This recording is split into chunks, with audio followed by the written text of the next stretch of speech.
Welcome to an overview presentation of SOLIDWORKS Inspection. SOLIDWORKS Inspection is a new product to the SOLIDWORKS family, and it's used for generating the first article of inspection documents for companies. Now we're going to go through the interfaces in a couple of different ways here, but I want to just be very clear with the tool. When you buy it, there's actually two different ways you can interface with files. There's a standalone application, and then there's a SOLIDWORKS embedded add-in.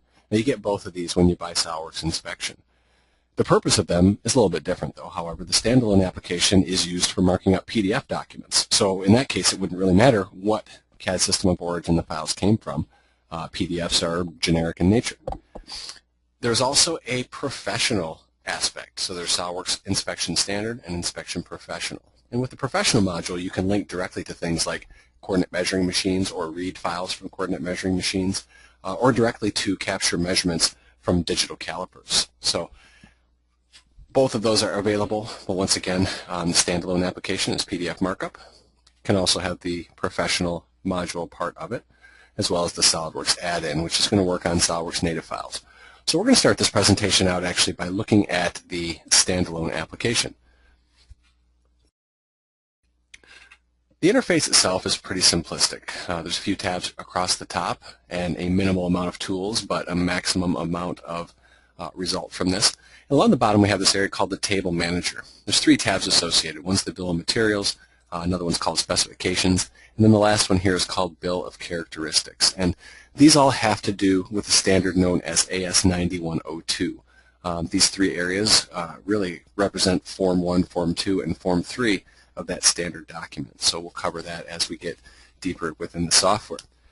We start using the standalone application by simply starting a new project. So up here across the top, when we say new project, we have templates that can be customized and preset so you can start from those points, much like you would with the SOLIDWORKS part, assembly, or drawing. We're going to start with our inch template. And at that point, it prompts us to read in a PDF document, but it could also be a high-quality TIFF image from any software whatsoever. We're going to start in a standalone application, and we're going to get the first version of this PDF of this lower plate. And you can see in the preview window, we can tile through the different pages part of this PDF document. As we open the file, we'll see obviously the preview of the document over in the graphics area. And then on the left-hand side, much like SOLIDWORKS, we have a Properties Manager. Now when we're looking at this file, it's just a PDF, so we can navigate through this. We can also go ahead and click between page 1 and page 2 down here at the bottom. So navigation is pretty simple that way. You can also use your scroll wheel and actually scroll down to the second page just by scrolling vertically and horizontally. There are also auto-fit buttons. For our purposes, we're going to zoom in a little bit because that's going to make it easier to go ahead and grab the graphics that we're seeing off of our sheet. But in this case, we can go ahead and zoom to whatever size suits for whatever we're trying to do. So in the beginning, what we're going to do is actually capture a bunch of things from this PDF. After all, it's more or less an image at this point. And we could do that by either manually typing in things like the part number, the part name, and the revision, or if we find that data directly on the drawing, we can actually capture it by using screen grabs. So with a simple window select around these items, it's going to grab that data and automatically pull it in. So let's go ahead and get the part number down here as well, and then we'll get the revision as well, A1. Want to make sure we grab these as close as possible so that we don't have any extra points or geometry around there. If you were to grab a dimension, for example, and maybe grab part of this leader, it might see that as a minus symbol for some reason. So that's what we want to look at there. We could go ahead and deal with other things like the material and other information if we'd like to place that in there. But at this point, we're just going to go ahead and stick with the three captured properties. From there, what we want to do is go ahead and deal with the other data around the drawing. And these are going to be our characteristics. We'll capture those by using the same types of techniques. We'll bring out our Characteristics tab. And then with that, we're going to use our tools to grab these. We can be specific to dimensions, geometric tolerances, notes, surface finish, and weld symbols, as well as other things. We're going to start off by using notes.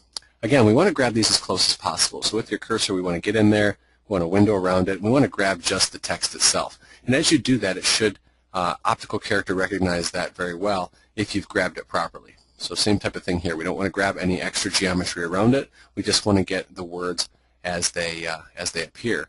And anything extra might wreck the capture. So there we see those three captured quite nicely. Then what we want to do is go ahead and get into the dimensions themselves. So again, using another tool or using our hotkeys, as you can see from the tooltip here, Control-D, Control-G, Control-N, very predictable. We're going to grab our dimensions. So same thing here. We just want a window as close as possible around those, and as it does, it will do a screen grab, optical character recognize that screen grab, so we want to be sure that the capture grabs only what we need. And it's even filling out the other properties with this based on what it sees on the screen. Now left to right, right to left don't matter. It's whatever makes it easiest to grab the data accurately. So now we can cycle through each of these. And using the tools here, we can see all the data that's been captured. As we grab those, they highlight on screen, or you can just pick them on screen to jump directly to those. It recognizes what it is. Type is dimension. Subtype is a linear dimension, so it recognizes the formatting. The units and the quantity are also automatically grabbed, as well as the nominal value here. Now you see the tolerance, the plus or minus, was also captured here, and with that it calculated the upper and lower limits automatically. So it's a nice little screen capture that it gets as a result of that. We can also add additional inputs, things like the inspection options. And with this we can create lists of operations, so you can grab whatever is appropriate for you. The classification, how important really is this? We'll call that one major. And then what method of capture? Could do a lot of different things, and this is another customizable list because these might not be capabilities available for you. So we're going to use coordinate measuring machine. If we want to go ahead and mark this for reference or basic, we may. If we added a key dimension, then we'll go ahead and put the K next to the circle in the balloon right next to it. Speaking of balloons, there's also inputs for that as well. So let me open up the balloons area. We can change the formatting if we like. So different shapes, change our fill color if we like. I'm going to make that white, and then we're going to make our text stand out a little bit more. Let's save this project while we're in the middle of it. Sounds good. There's also some orientation controls. So as you look at different dimensions up here, we have the choice of being able to rotate these vertically or horizontally.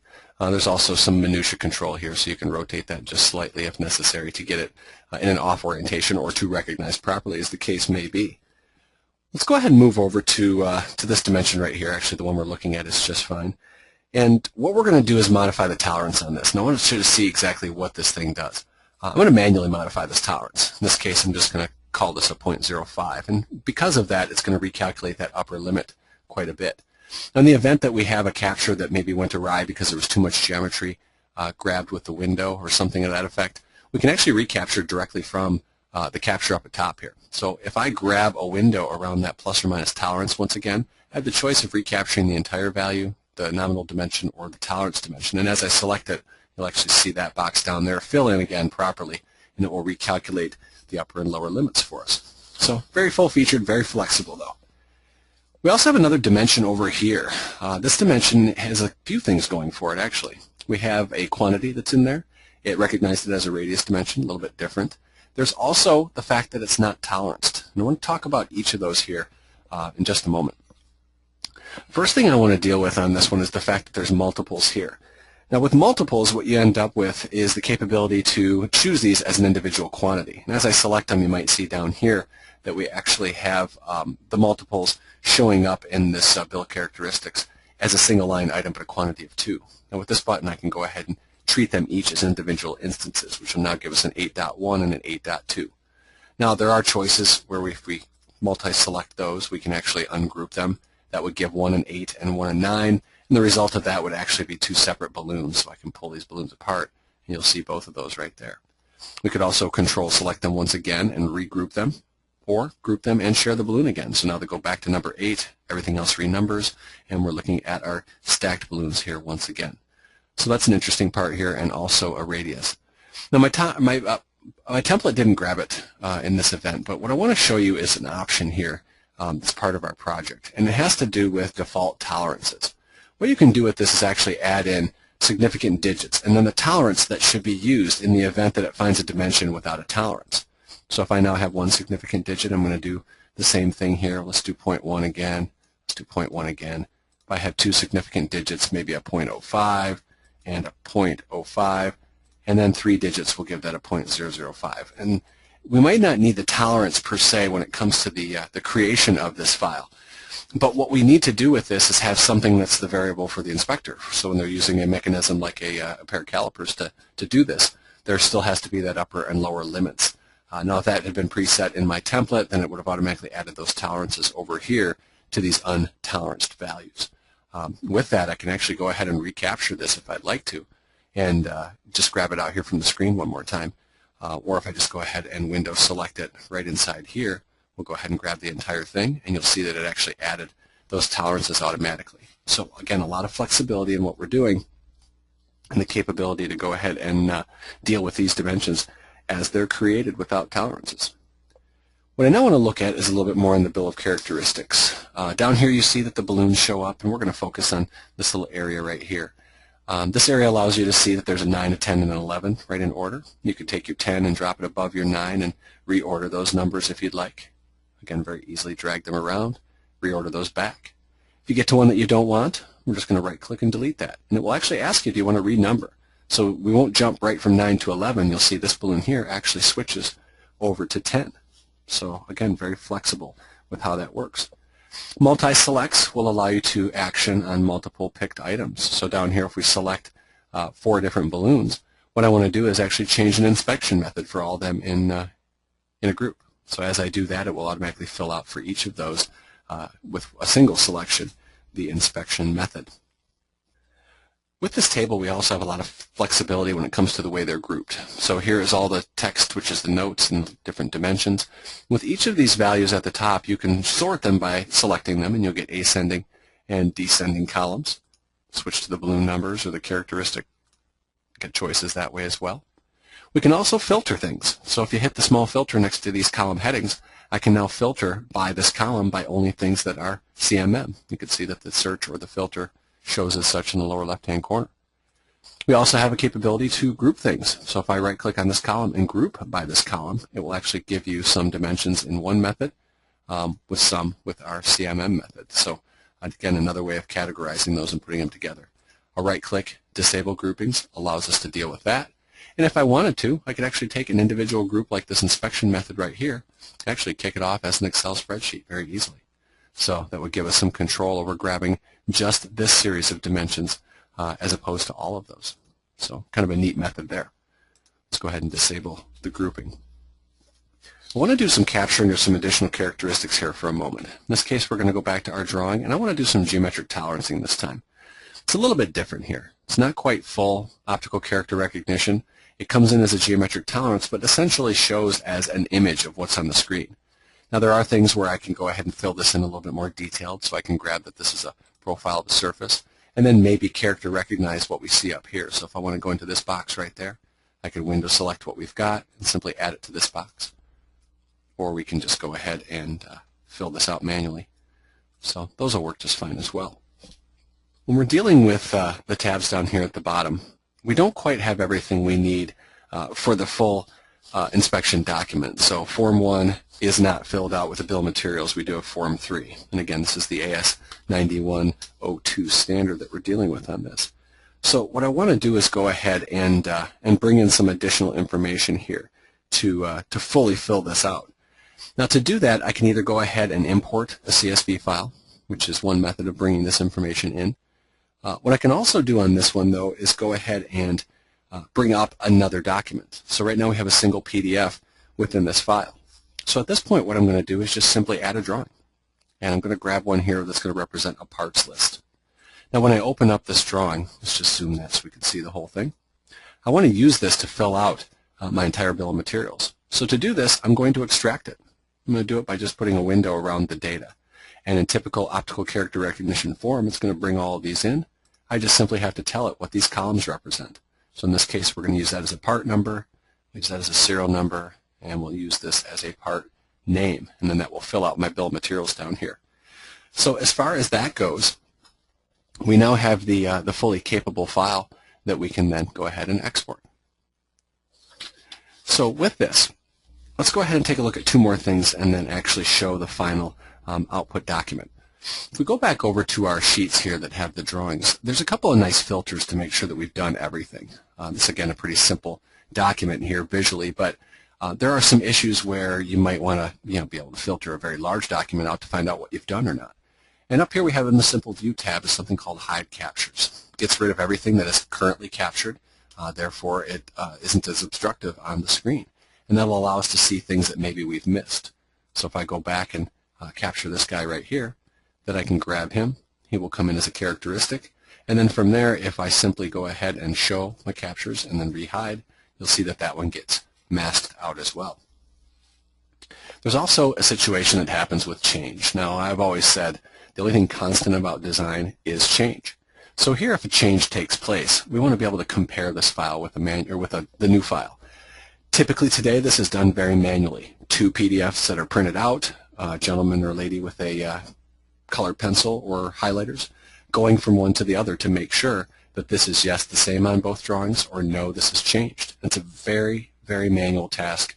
A lot of opportunity for some incorrect input there. So we're going to use our compare tool for this. In this case, it's going to prompt us for a new version of the PDF file. So we're going to go from the A version we have now to the D version. And as I go ahead and open this up, the comparison will take place by highlighting things that are in the original document in red, and then things that are new from the new document showing in green. Very clear that these show up on the screen in this respect. So you can see each of those quite simply within the screen. You can either replace the file with a new PDF if you'd like, or we can just continue on with what we're doing here by closing the tool out that we have right now. So both of those work quite nice. The other thing that we need from a visual standpoint is, again, on a more detailed drawing, more critical, but here we're going to do this from a standpoint of just showing the quality of this, is adding the grid system. Now, a grid is a very typical thing that we see in a CAD file. And when you take a look at this, we have 1, 2, 3, 4, 5 along the bottom of the SOLIDWORKS document. So we want to mimic that here. We're going to say how many columns do we want. It's going to be 5. That's great, but they don't quite line up. So we want to use this button up here to actually change it to a physical changeable size, which in this case I want to be just within the title block itself. We don't want the entire piece of paper represented by this. And then that'll make our grid lines line up in a much more accurate way. What I also want to do is change the text. We have a 4A, a 4B. That's not quite right. For our columns, I actually want that descending, 5, 4, 3, 2, 1. And at the top, we'll do an ascending list of A through Z. So that'll give us a nice quality look here. We can choose what sheets have this as well. So if you look over at sheet number 2, that currently does not have it turned on. We can choose it to be there or to not be there. And I'll have it on both of my sheets, but I certainly don't want it on the parts list. We'll keep it off of there for now. So right now, we'll go ahead and take what we've got and simply say OK to that, and that'll create our grid lines. So at this point, we'll go ahead and export this to Excel. Up at the top, we'll just simply select one of our templates. And we have several here, including one that I've customized. So you have every opportunity to make these exactly what you'd like. We're going to use just a text version of this right now. And as I click Export, it'll now generate our Excel spreadsheet. This will have all of the Form 1, Form 2, and Form 3 information. So as we look closely at this, you'll see that we have our Form 3 showing right now. This is all of our inspection notes, the ranges that they happen to be there, and the inspection method. Form 1 is our full bill of materials, nicely formatted, including the properties of the file itself. And then Form 2 doesn't have anything in it in this case. That's more of a raw product accountability type of a document. But very, very good there. Now I'd like to take this to the next step and show you a little bit about the professional property or product as well. So what I want to do here, first of all, is just turn off the grid system. Don't need to see that for our purposes right now. And that all looks fine. And then with that, I want to go ahead and just bring in the professional stuff for a second. So let's go ahead and switch over from standard functionality now to what professional offers. In this case, there's going to be some nice measurement capabilities and CMM capabilities that we're going to do with this. So down here, what we get, at least on the right side, I'll say first, is the CMM data import. We'll come back to that in just a moment. But what we also get down here is an area down near our 3 tabs in the table manager for measurements. This allows us to actually interact with everything that we see here. So if I add a new column here and do something like this, for example, let's just say the word pass, you'll see that it turns green and it color codes the actual note up here on the file. So we're going to do a pass on this one, and then let's go ahead on this next one. Let's do a fail. Fail is going to show in red, and that should show very clearly on the drawing. Next one down, we have a file value here. Let's see. Upper limit is going to be 345. Lower limit is going to be 305. Let's go ahead and type 0.305. You look at that. It shows up in yellow because it's right there on the border. This one here, we're going to type 0.315. 0.315. Oops, that's for the previous value. So our range here is actually 0.638. Let's do something like that. Let's just do a 0.63. We'll get us right down the middle. Nice and green. That looks perfect. And then again, if you take a value here, we'll do a 0.71. That's outside the range. So there's your color coding. Now, if you inspect multiple times or multiple parts within a group, this will give you multiple results now side by side. So, whoops, I did too many on that one. A couple S's there, it picked it up. Let's go ahead and do a fail. We'll do a pass on this one. That's pretty good. We'll do a 0.315 here. That looks good. And then we'll do a 0.633. That looks good. All right, so these are now showing these different values. Now, when I take this document after doing this type of an input and save this out as an Excel spreadsheet, we'll use a different template. This one's got a little bit more intelligence to it. This is actually going to go ahead and give us now a little bit more free full type of a document, which gives us all of the color codes of the results. And these are all based on something we have called conditional formatting. So if I was to type in a value with any one of these that I was measuring manually, it would be able to color code that with the reds, yellows, and greens as a result of that. So it's a great little bit of feedback that we get. Now, in the event that we're going to use a coordinate measuring machine or digital calipers, we can actually go ahead and use this tool here to add those files. Now, to show you what we're adding here, this is a typical output of what a CMM system is going to give you. This one here happens to be from PCDMIS. We have a lot of flexibility on which ones we use. So in this particular case, you see the formatting has item numbers. It has the nominals, the tolerances, the measurement values, all that information peppered throughout this file. What I'm going to do is use our application to add this file to the system, and not just one of them, but three of them. That's going to be three different measurement sets of the same document. When we put that in, it simply comes into place and shows us all of that data over here on the right-hand side. So that's going to be things like the character, the item number, and all of the other dimensional values. We can take these and we can assign them in a couple of different ways. Now, auto-assign is nice, but I could go ahead and say, okay, if the item numbers match, which hopefully they do, let's just go ahead and auto-assign those. That's going to overwrite what I did. Now, what we have here is a situation where nothing really matches, and that's more than likely not probable. So what happened with the auto-assignment is that these item numbers were simply incorrect. I'm going to auto-assign this again, but instead of just by searching by the item number, let's do the plus and minus, the nominal value, and the type of dimension, and see if that links them up better. By saying OK on this one and overwriting our previous data, now we've got the greens that we're looking for. So the handshake was a much more proper situation there. Once again, we can take this file, we can save it out as an Excel spreadsheet. What that's going to do is give us a very nice inspection report with all of these colors side by side. So this is the handshake with the CMM data, and that's going to go ahead and format into this table properly. Now, it isn't just PCDMIS that we work with. We can go ahead and modify the settings and actually select any type of template for things like the Pharaoh arm, Medusa, this one up here, Calypso, is the one I was looking for. It's a pretty common one. A lot of different types of tools out there, so we need to go ahead and be able to read in the formatting from each of those systems. All that's very important. So at this point, we're going to switch from the standalone application to the one that's embedded as an add-in directly within SOLIDWORKS. Now, as I do this, what I want to do is mention that this tool is a floating tool. You can go ahead and float the SOLIDWORKS Inspection tool amongst your network using Solid Network License. So it is a very flexibly deployed tool as a result of that.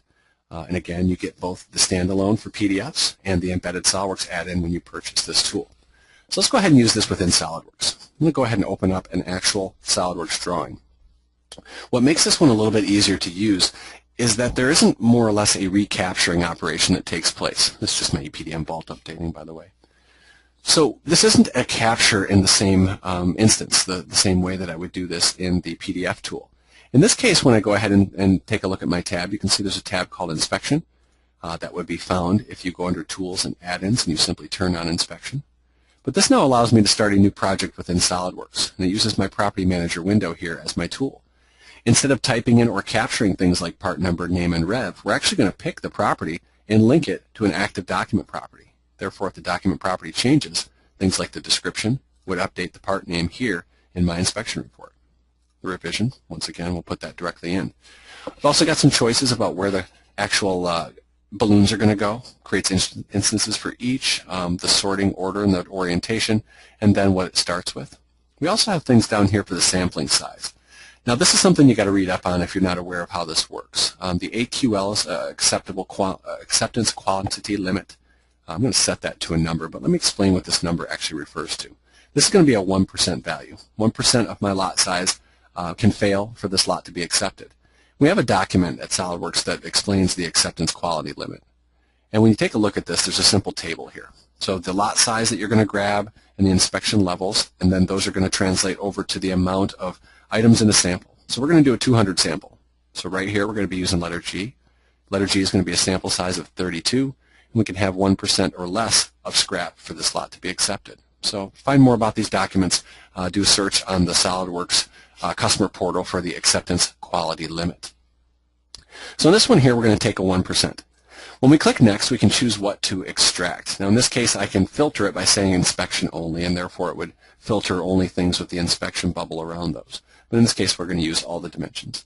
It's going to grab all units, as well as the notes, the G-tile boxes, any type of hole callouts, welds, or surface finish symbols it finds. And then with that, it's going to go ahead and put the dimensions that don't have tolerances and the tolerance limits that we get for significant digits. So things like this 0.75, this one's going to range over here. That should be a plus or minus 5 thousandths. When I say go is when the magic happens, and you'll see everything on the drawing automatically get ballooned, where when we did it in the standalone on the PDF, obviously we were doing that manually. Very, very cool stuff there. So now that we've got this in place, let's go ahead and modify some of the options out here on the screen. By picking anything directly on the screen, you'll see that it highlights over in our Inspection Property Manager. Again, by selecting any of those. If I select it on the screen, or excuse me, in the Property Manager, it's going to highlight out here on the screen. So everything looks very cool that way. It's all categorized by sheet and by view. So if I look at milling and drilling, you see I have milling and drilling tabs at the bottom. On the milling tab, there are several drawing views. So there's drawing view 6 and the detail item number for that, drawing view 5 and the detail items for those. So again, very, very easy for this to do. If you don't want a dimension to be selected, you can simply turn the check mark off and it will re-balloon all the numbers around that. Or if I go ahead and select that dimension again and I did want it selected, I can then turn it back on and it will then re-balloon once again. We're going to add a little bit to this drawing. Let me just go ahead and modify this by throwing a dimension right over here. So when I throw this point, I'll put that up in space so you can see a little better. When I put this 0.93 dimension on there, by clicking on Inspection, I can hit Rebuild, and Rebuild will recognize the changes. As a result of that, you see that there's no balloon shown, but if I scroll down on my list here, it's going to be pretty easy to find where that change took place. So there's a reference dimension that it found. Take a look at that pretty easily. If I want that shown, I can simply say Selected, and then that will show the balloon and re-balloon what's around it. So changes are pretty easy to assimilate within SOLIDWORKS. Saving this as a PDF is also just a SOLIDWORKS function. So now we say File Save As. We'll go ahead and grab the PDF file type. And with that, let's view that PDF after drawing so I don't have to locate it. Once we do that, you'll see that the balloons themselves for both sheets will now show up in our PDF drawing. So that looks excellent right there. The balloons themselves are actually on layers. So if we go ahead and bring up our layer properties, you can see that I can hide and show those balloons within SOLIDWORKS very easily. Even change the layer color, which will then change the balloon color themselves. Last thing I want to show you is the ability to go ahead and export this to Excel directly from SOLIDWORKS as well. So we'll also have some templates that you can use, and in a multi-sheet drawing we're going to save all the sheets. But this will now save out an Excel spreadsheet with the same inspection reports, first article inspection, that's going to go ahead and correspond with the AS9102 standard. So here's our Excel spreadsheet, and once again, the information that we have there. Now if I go ahead and take a look at one of these, let me see if I can get one. We've got a 0.75, 0.77 is the upper limit, so let's do a 0.76. You can see that I have a value there that shows green, and this one, if I do a 0.71, you'll see that this value shows as red. So there's another one of our conditional formatting functionalities if we were to manually fill this out. And that is the SOLIDWORKS Standalone Application. I'm sorry, the SOLIDWORKS Add-in Application. So basically what I've shown you over the last half hour is the two interfaces for SOLIDWORKS Inspection, both of which are included with any purchase, and also the professional additional functionality that would interface with CMMs or digital calipers or other inspection types of devices. If you would like an evaluation of this software, please contact your SOLIDWORKS sales rep at DASI Solutions. This is available for evaluation under the add-ins. And if you have any other questions, please get a hold of DASI Solutions. You can email me if you'd like any other information on this presentation. My email is darren@dasi-solutions.com.